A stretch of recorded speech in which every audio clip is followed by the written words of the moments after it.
नमस्कार विद्यार्थी मित्रांनो, सुपर स्टडी कॉर्नर मध्ये आपणा सर्वांचं हार्दिक हार्दिक स्वागत. बघा, आदिवासी विकास विभाग भरतीमध्ये चौकीदार म्हणजेच वॉचमन पदाची जी भरती निघालेली आहे, तर ऑनलाईन पद्धतीने फॉर्म भरणं 28 तारखेपासून सुरू झालेलं आहे. तर विद्यार्थी मित्रांनो, हे फॉर्म कशा पद्धतीने भरायचं त्याची A to Z प्रोसेस जी आहे ती मी इथे तुम्हाला सांगणार आहे. तर पटापट व्हिडिओची लिंक शेअर करा जेणेकरून बाकी स्टुडंट्स पर्यंतही आपले सेशन जे आहे ते सेशन पोहोचेल. बघा, समोर तुम्हाला स्क्रीनवर एक QR कोड दिसतोय. तो QR कोड स्कॅन करून तुम्ही डायरेक्टली ऑनलाईन फॉर्म फिलिंगच्या लिंकवर पोहोचू शकता, किंवा जी एक लिंक दिलेली आहे ती तुम्ही कॉपी पेस्ट करून किंवा सेम टाईप करून तुम्ही ब्राउझरमध्ये या ठिकाणी ऑनलाईन फॉर्म फिलिंगच्या पोर्टलवर तुम्ही पोहोचू शकता. बेस्ट राहील QR कोड स्कॅन करा. चला, आता ज्यावेळेस तुम्ही हा QR कोड स्कॅन कराल आणि लिंक व्हिजिट कराल त्यावेळेस हा होम पेज जो आहे तो ओपन होणार आहे. आणि या होम पेजवर गेल्यानंतर तुम्हाला खाली बघा, रजिस्ट्रेशन न्यू हा जो पार्ट इथे बघायला भेटते, रजिस्ट्रेशन न्यू यावर क्लिक करायचं, किंवा इथे वर रजिस्ट्रेशन नोंदणी हा टॅब दिसतो यावर क्लिक करायचं. ओके, 27 एप्रिल पासून फॉर्म फिलिंग सुरू झालेली आहे. दुपारी 3 वाजल्यापासून फॉर्म फिलिंग सुरू झालेली आहे. आणि विद्यार्थी मित्रांनो, 18 मे पर्यंत ऑनलाईन पद्धतीने अर्ज सादर करता येणार आहे. ठीक आहे, चला, तर ज्या वेळेस रजिस्ट्रेशनवर क्लिक करताय तर रजिस्ट्रेशन फॉर्म ओपन होते आपला. इथे तुम्हाला फर्स्ट नेम, तुमचं पहिलं नाव, वडिलांचं नाव आणि आडनाव असं 3 माहिती तुम्हाला भरायचं. त्यानंतर बघा, डेट ऑफ बर्थ जी आहे ती तुमची इथे कॅलेंडरवर क्लिक करून प्रॉपरली तुम्हाला सिलेक्ट करायचं आहे. वर्ष, महिना आणि तारीख प्रॉपर सिलेक्ट करा विद्यार्थी मित्रांनो. हे केल्यानंतर पुढे आणखी तुम्हाला तुमचा ऑफिशियल जो ईमेल आय डी आहे, व्हॅलिड ईमेल आय डी जो आहे, व्हॅलिड ईमेल आय डी तुम्हाला इथे टाकायचे. त्यानंतर कन्फर्म ईमेल आय डी करायचं आहे. इथे तुमचा मोबाईल नंबर जो असेल तो टाकायचा आहे. त्यानंतर पुन्हा एकदा कन्फर्म मोबाईल नंबरवर क्लिक करायचं आहे. आता हे मोबाईल नंबर टाकल्यानंतर तुम्हाला जनरेट OTP वर क्लिक करायचं आहे. आणि हे जनरेट OTP वर क्लिक केल्यानंतर तुमच्या मोबाईल क्रमांकावर एक OTP येईल.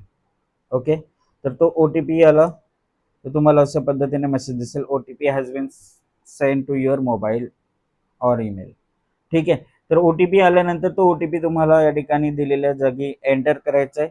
आणि हा एक खाली कॅप्चा दिलेला असतो, तो कॅप्चा इथे एंटर करून सबमिट रजिस्ट्रेशन फॉर्मवर तुम्हाला क्लिक करायचं आहे. आता हे केल्यानंतर तुम्हाला रजिस्ट्रेशन झाल्याचं या ठिकाणी मेसेज दिसेल, congratulation for registration, your registration is successful. Okay, इथे तुमचा लॉग इन आय डी जो आहे तो तुम्हाला दिसेल, तुमचा ईमेल आय डी जो तुम्ही एंटर केलेला आहे. आणि इथे पासवर्ड दिसेल, तुमची डेट ऑफ बर्थ जे की डेट मंथ आणि इयर फॉर्मॅटमध्ये तुमचं असणार आहे.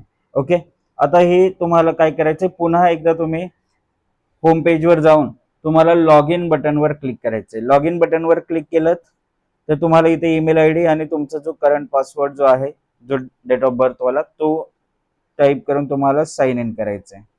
ठीक आहे, किंवा तुम्ही चेंज पासवर्डचा ऑप्शन, सेट न्यू पासवर्डचा ऑप्शन येतोय, त्यावरून तुम्ही करू शकता. बघा, लॉग इन पेजवर तुम्ही क्लिक केलं त्यानंतर तुम्हाला इथे email I D password type करून तुम्हाला लॉग इन करायचं. ओके, आता लॉग इन केल्यानंतर तुमचा जो लॉग इन आय डी असेल तो तुम्हाला दिसेल. ऍप्लिकेशन फॉर्म जो आहे, चौकीदार पदाकरता अर्ज जो आहे, इथे तुमचं first name, middle name, last name, date of birth जे तुम्ही ऑलरेडी एंटर केलेलं आहे ते तुम्हाला इथे शो होईल. त्यानंतर मग काय पुढे काय टाईप करायचे तर बघा, तुमचं वडिलांचं नाव, फादर नेम दिलेलं आहे. इथे तुम्हाला वडिलांचं नाव विचारलंय, आईचं नाव विचारलंय, ते तुम्हाला इथे मॅट्रिक्युलेशन सर्टिफिकेट प्रमाणे तुम्हाला टाईप करायचं. ओके, जेंडर सिलेक्ट करायचंय, आधार क्रमांक तुम्हाला इथे एंटर करायचंय, कंपल्सरी गोष्ट आहे ही. आधार क्रमांक इथे टाईप करायचंय, त्यानंतर आधार क्रमांक कन्फर्म करायचंय तुम्हाला. त्यानंतर तुमचं नाव जे आधार कार्ड प्रमाणे आहे ते तुम्हाला इथे टाईप करायचंय, नेम ॲज पर आधार कार्ड. ओके, ते झाल्यानंतर आपल्याला जुला भाऊ किंवा बहीण आहे का, जर जुला भाऊ बहीण असेल तर येस करा, नसेल तर नो करा. मॅरिटल स्टेटस जे आहे ते तुम्हाला इथे सिलेक्ट करायचं आहे. ही प्रोसेस कंप्लीट झाल्यानंतर बघा, तुम्ही तुमचं नाव जे आहे ते बदललं आहे का. आता जर फिमेल असतील तर बदललेले नाव तुम्ही इथे टाईप कराल, येस करून तुम्हाला नाव टाईप करण्याची संधी मिळेल, तो ऑप्शन मिळेल, तो तुम्ही तिथे नवीन नाव जे आहे ते तुम्हाला टाईप करायचं आहे आणि पुरुषांसाठी ते लागू पडणार नाहीच आहे. ठीक आहे, चला तर नेम ॲज पर आधार कार्ड झालं. जुला भाऊ बहीण जे काय स्टेटस होतं ते तुम्ही केलेलं आहे. ठीक आहे, मग त्यानंतर बघा नावात बदल असेल तर ते तुम्हाला सिलेक्ट करायचे. त्यानंतर आपण महाराष्ट्र राज्यातील रहिवासी आहात का, तर तुम्हाला इथे येस करायचं आणि सेव्ह अँड नेक्स्ट बटनवर तुम्हाला क्लिक करायचं. आता हे केल्यानंतर बघा तुमच्याकडे जर तुम्ही महाराष्ट्र राज्याचे रहिवासी आहात, येस करताय, तर तुम्हाला डोमिसाईल सर्टिफिकेट जे आहे ते तुमच्याकडे आहे का, येस करून इथे प्रमाणपत्र क्रमांक टाकायचे, कधी ते तुम्हाला इश्यू करण्यात आलेले ते टाईप करून तुम्हाला सेव्ह अँड नेक्स्ट करायचं. हे झालं फर्स्ट स्टेप. त्याच्यानंतर मग सेकंड स्टेपमध्ये तुम्हाला कॉन्टॅक्ट डिटेल्स जे आहे ते भरायचे. तुमचा मोबाईल क्रमांक ऑलरेडी इथे तुमचा एंटर असेल, अल्टरनेट मोबाईल क्रमांक असेल तर तो तुम्ही इथे टाईप करू शकता. ओके, त्यानंतर बघा करस्पॉन्डन्स ॲड्रेस, पत्रव्यवहाराचा पत्ता जो आहे तो प्रॉपर राज्य, जिल्हा, तालुका, ॲड्रेस जो आहे, सिटी, विलेज हे प्रॉपर तुम्ही टाईप करायचं. जर परमनंट ॲड्रेस सेम असेल तर इथे टिक करा, नसेल तर तुम्हाला इथे तुमचा परमनंट ॲड्रेस टाईप करून सेव्ह अँड नेक्स्ट बटनवर तुम्हाला क्लिक करायचं आहे. तर ॲड्रेस डिटेल्स तुमची इथे एंटर होईल. थर्ड स्टेपमध्ये तुम्हाला एज्युकेशनल क्वालिफिकेशन जे आहे, शैक्षणिक पात्रता, त्याबाबतची माहिती जी आहे ती सबमिट करायची आहे. आता ही जी भरती आहे चौकीदार पदासाठीची आहे, जी की 10वी पास कॅन्डिडेटसाठी असणार. तर 10वीचे डिटेल जे आहे, कधी तुम्ही पास झालात, उत्तीर्ण वर्ष इथे सिलेक्ट करायचं आहे. त्यानंतर बोर्ड जे आहेत, बोर्डमध्ये ऑप्शन्स दिलेले, ते बोर्ड तुम्ही ऑप्शन सिलेक्ट करा. CGPA आहे की पर्सेंटेज आहे ते सिलेक्ट करा. पर्सेंटेज असेल तर पर्सेंटेज. ठीक आहे, एकूण जे मॅक्झिमम मार्क्स किती, मिळालेले मार्क्स किती, ते टाईप केलं तर तुमचं पर्सेंटेज इथे ऑटोमॅटिकली येऊन जातील. ओके, त्यानंतर 12वीची माहिती असेल, 12वी असेल, ग्रॅज्युएशन असेल, पोस्ट ग्रॅज्युएशन असेल, जी तुम्ही क्वालिफिकेशन जे आहे ते डिटेल्ड इन्फॉर्मेशन तुम्ही एंटर करा. एज्युकेशनल क्वालिफिकेशनची जी इन्फॉर्मेशन आहे ती एंटर केल्यानंतर बघा तुम्हाला इथे सेव्ह अँड नेक्स्ट बटनवर क्लिक करायचं. प्रॉपर इन्फॉर्मेशन फिल करा, कोणतीही चुकी असता कामा नये. ओके, चला त्यानंतर बघा ऍडिशनल पर्सनल इन्फॉर्मेशन जी आहे ती तुम्हाला विचारलेली आहे. ओळख आणि सामाजिक तपशील आता इथे आपल्याला द्यायचंय. आपण मायनॉरिटी कम्युनिटीमध्ये येत आहे का, येस नो, नसाल येत तर नो करायचंय. रिलिजन ऑफ कॅन्डिडेट, इथे बघा रिलिजन ऑफ कॅन्डिडेट तुम्हाला ऑप्शन्स भेटतील. ठीक आहे, तर ते सर्व ऑप्शन्स पाहून बघा तुम्हाला Hindu, Muslim, Sikh, Christian, Buddhist, Parsi, Jain, Jewish, others, जे काही या ठिकाणी तुमचं धर्म असेल तो सिलेक्ट करायचा आहे. ठीक आहे, त्यानंतर कॅटेगरी ऑफ द कॅन्डिडेट, बघा इथे कॅटेगरी दिले जातील. प्रॉपर कॅटेगरी जे आहेत AWS, NT, OBC, open, SBC, SC, SCBC, ST, VJ, जे कोणतंही कॅटेगरी तुमचं असेल प्रॉपर सिलेक्ट करा. त्यानंतर बघा कास्ट सर्टिफिकेट नंबर जो आहे तो तुम्हाला विचारला जातोय.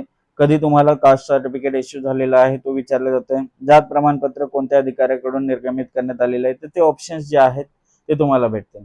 ठीक आहे, आणि त्याचप्रमाणे कास्ट व्हॅलिडिटी सर्टिफिकेट आहे का, तर ती माहिती तुम्हाला विचारण्यात येईल. जर तुम्ही ओपन कॅटेगरी सिलेक्ट करताय तर तुम्हाला ही कुठलीही information, caste certificate, non creamy layer वगैरे विचारलं जाणार नाही.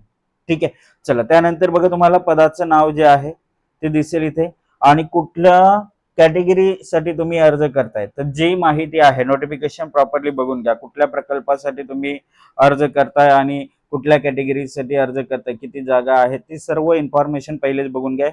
ठीक आहे, प्रकल्प जे आहेत, प्रकल्प आपल्याला जे आहेत ते दिलेले आहेत, तेही मी तुम्हाला शो करतोय. बघा बघा project office name to apply, इथे प्रकल्पांची नावांची लिस्ट येईल. जसं कलवण, घोडेगाव, जवाहर, डहाणू, तळोदा, धुळे, नंदुरबार, नाशिक, पेण, पांढरकवडा, यावल, शहापूर हे प्रकल्प आलेले आहेत. प्रोजेक्ट ऑफिस नेम आलेले आहेत. यातून तुम्ही एक जो आहे तुम्हाला सिलेक्ट करायचं आहे. ठीक आहे, समजा मला पेनला अप्लाय करायचं असेल, मी पेन सिलेक्ट केला. एखाद्याला नाशिकला अप्लाय करायचं तो नाशिक सिलेक्ट करा. ठीक आहे, कॅटेगरी सिलेक्ट करा, इथे जी कोणती कॅटेगरी असेल ती. ठीक आहे, त्यानंतर बघा रिझर्वेशन अँड स्पेशल स्टेटस जे आहे, आरक्षण आणि विशेष दर्जा, ती माहिती तुम्हाला इथे सिलेक्ट करायचं आहे. बघा 40% किंवा अधिक शारीरिक दिव्यांग आहात का, असाल तर येस करा. तुम्हाला डिसेबिलिटी टाईप जे आहे ते विचारलं जाईल. रिक्वायर्ड स्क्राईब रिक्वायर्ड आहे का, ती माहिती तुम्हाला विचारली जाईल. जर तुम्ही इथे नो करताय तर तुम्हाला ही कुठलीही माहिती जी आहे ही तुम्हाला विचारली जाणार नाही. त्याच्यानंतर बघा पुढे अनाथ असल्याच्या बाबतचं माहिती विचारली जाते, प्रकल्पग्रस्त असल्याबाबतची माहिती, भूकंपग्रस्त किंवा माजी सैनिक, तर ही माहिती जी आहे ती तुम्हाला विचारली जाईल. जे तुमच्यासाठी लागू असेल ते तुम्ही येस करून तिथे बाकीचे तपशील तुम्ही फिल करा. जर लागू पडत नसेल तर नो नो नो करून तुम्हाला पुढे जायचं आहे. ठीक आहे. तर त्यानंतर बघा जे आर्थिक तपशील जे आहे ते तुम्हाला विचारलं जातं. चला त्याच्या आधी एक प्रश्न आहे इथे बघा, आपण महाराष्ट्र कर्नाटक सीमावर्ती 865 गावातील मराठी भाषिक उमेदवार आहात का? ठीक आहे. जर तुम्ही इथे एस सिलेक्ट करताय, जर या गावांमधील तुम्ही असाल तर तुम्हाला विलेज नेम विचारलं जातं. जर तुम्ही नो सिलेक्ट करताय तर तुम्हाला इथे काही ऑप्शन येणार नाही. ठीक आहे. चला, are you a part time government employee, अंशकालीन कर्मचारी आहात का? जर येस असेल तर येस करा, नसेल तर नो करायचं. ठीक आहे. नो करून आपण पुढे जातोय. त्यानंतर बघा आर्थिक तपशील आपल्याला विचारलं जात आहे. कुटुंबाचं वार्षिक उत्पन्न किती आहे? तुमच्याकडे इन्कम सर्टिफिकेट आहे का? येस असेल तर त्याचे तपशील तुम्हाला भरायचे. ठीक आहे. चला, नो केलं तर काही विचारलं जाणार नाही. त्यानंतर बघा 5 ऑप्शन्स आपल्याला सिटी प्रेफरन्स दिले जाते. बघा, परीक्षा शहर प्राधान्य जे आहेत ते दिले जातात. तर तुम्हाला जो फर्स्ट सिटी प्रेफरन्स जिथे तुम्हाला पाहिजे ते तुम्हाला निवडायचे. त्याच्यानंतर सेकंड, ते जर नाही भेटलं तर कुठे दुसऱ्याकडे जाऊ शकता तुम्ही. जे आसपासचे असतील ते सिटी प्रेफरन्स जे आहे ते तुम्हाला द्यायचे. त्याच्यानंतर डिक्लेरेशन मध्ये बघा इथे दोन्ही ठिकाणी टिक करून तुम्हाला इथे 7 नेक्स्ट बटनवर क्लिक करायचं. ओके. तर प्रॉपर सिटी प्रेफरन्स जे आहे ते तुम्हाला निवडायचं, हे देखील लक्षात ठेवा. सिटी प्रेफरन्स मध्ये बघा कुठल्या कुठल्या सिटी येत आहेत त्याचंही इथे इमेज मध्ये तुम्हाला नावं दिसतील. आणखी स्क्रोल केलं तर आणखी जे सेंटर्स आहेत ते तुम्हाला इथे पाहायला भेटतील. हे झाल्यानंतर 7 नेक्स्ट करा तुम्ही. बघा आणखी पुढील जे राहिलेले सेंटर्स आहेत ते कोणते आहेत तेही मी ते शो केलेले आहेत. जे तुमच्या जवळचे असतील ते पहिले तुम्हाला सिलेक्ट करायचे आहेत. 5 प्रेफरन्स कंपल्सरी आहेत. ठीक आहे. त्यानंतर डिक्लेरेशनवर क्लिक करून 7 नेक्स्ट करायचं. आता त्यानंतरची जी नेक्स्ट स्टेज असणार आहे ती असणार आहे डॉक्युमेंट्स अपलोडची. तर याच्यामध्ये तुम्हाला तुमचं कलर फोटोग्राफ, तुमची सिग्नेचर, लेफ्ट थंब इम्प्रेशन आणि डिक्लेरेशन, तर या 4 गोष्टींची गरज भासणार आहे. तुम्हाला चूज फाईलवर क्लिक करून तुमचं फोटोग्राफ, सिग्नेचर, थंब इम्प्रेशन तुम्हाला अपलोड करायचे. आणि जो डिक्लेरेशन असणार आहे रिटर्न डिक्लेरेशन, तो तुम्हाला या पद्धतीने एकतर इंग्लिश मध्ये किंवा मराठीमध्ये तुम्ही लिहू शकता. तुमच्या स्वतःच्या हस्ताक्षराने तुम्हाला लिहायचं आहे. ठीक आहे. मी याद्वारे जाहीर करतो की अर्जामध्ये दिलेली सर्व माहिती माझ्या माहितीप्रमाणे बरोबर, खरी आणि वैध आहे. आवश्यकतेनुसार मी संबंधित कागदपत्रे सादर करेन. खाली उमेदवाराचं नाव टाकून तुम्हाला इथे सही करायचे आहे. ठीक आहे. इथे तुमचं नाव येईल आणि वर त्याच्या सही करा. हे अपलोड केलं रिटर्न डिक्लेरेशन इथे. त्यानंतर 7 नेक्स्ट बटनवर क्लिक करायचं आहे. आता तुमचं जे ऍप्लिकेशन होतं ते ऍप्लिकेशन प्रॉपर कंप्लीट झालेलं आहे. तुम्हाला प्रिव्ह्यू बघायला भेटेल. ऍप्लिकेशन फॉर्म, चौकीदार पदाकरता अर्ज, ऍप्लिकेशन नंबर तुम्हाला इथे जनरेट झाल्याचं दिसेल. तुम्ही भरलेली संपूर्ण माहिती जी आहे ती एकदा व्हेरीफाय करा. पूर्ण जो फॉर्म तुम्ही आतापर्यंत भरलेला आहे ते संपूर्ण माहिती इथे शो होईल. ते बरोबर असेल तरच तुम्ही पुढे पेमेंट प्रोसीड करा. अदरवाईज बघा तुम्हाला एक ऑप्शन येते मॉडिफायचा. मॉडिफाय बटनवर क्लिक करून तुम्हाला जर काही चेंजेस करायचे असतील तर ते चेंजेस पहिले करून घ्या. ठीक आहे. फायनल झालं की आता पूर्णपणे फॉर्म बरोबर आहे त्यावेळेसच प्रोसीड टू पेमेंटवर तुम्हाला क्लिक करायचं आहे. त्यानंतर मग तुम्हाला जे तुमचं पेमेंट डिटेल्स आहे, जर तुम्ही ओपन कॅटेगरीमध्ये असाल तर 1000 रुपये आणि बाकी जर रिझर्व कॅटेगरीमध्ये असाल तर 900 रुपये फीज आहे. ते सिलेक्ट करून पे ऑनलाईन बटनवर तुम्हाला क्लिक करायचं आहे. त्यानंतर बघा तुम्हाला credit card, debit card, net banking, UPI असे ऑप्शन्स येतील. त्यापैकी योग्य ऑप्शन सिलेक्ट करून तुम्ही तुमचं ऑनलाईन पद्धतीने पेमेंट जे आहे ते पेमेंट कंप्लीट करून घ्या. पेमेंट पूर्ण झाल्यानंतर पेमेंट रिसिप्ट आणि ऍप्लिकेशन फॉर्म तुम्ही जरूर आपलं जे ऑफिशियल वेबसाईट आहे होम पेजवर जाऊन तुमचं ईमेल आयडी, पासवर्ड एंटर करा, साइन इन करा आणि ऍप्लिकेशन आणि पेमेंट रिसिप्ट या दोन्ही गोष्टी ज्या आहेत त्या डाउनलोड करून घ्या. ओके. तर ही माहिती आवडली असेल विद्यार्थी मित्रांनो तर चॅनलला सबस्क्राईब नक्की करा आणि तुमच्या फ्रेंड सर्कलमध्येही आपल्या चॅनल विषयीची माहिती जी आहे ती स्प्रेड करा, जेणेकरून तुम्हाला त्याचा फायदा होईल. आणि आपलं super study corner app download करून आपल्याकडे स्पेशल बॅचेस आहेत सरळ सेवा भरतीसाठी. चौकीदार पदासाठी जर तुम्ही तयारी करत असाल तर तुम्हाला रेकॉर्डेड बॅच देखील तुम्हाला भेटून जाईल. तर नक्की जॉईन व्हा, जेणेकरून सर्व विषय एकाच ठिकाणी भेटतील. नोट्स देखील तुम्हाला प्रोव्हाइड केले जातील. चिंता करू नका. सुपर स्टडी कॉर्नर ऍप आजच डाउनलोड करा आणि आपल्या युट्यूब चॅनलला सबस्क्राईब करा, जेणेकरून येणारे सेशन्स जे आहेत ते तुमच्यापर्यंत पोहोचत राहतील. थँक्यू.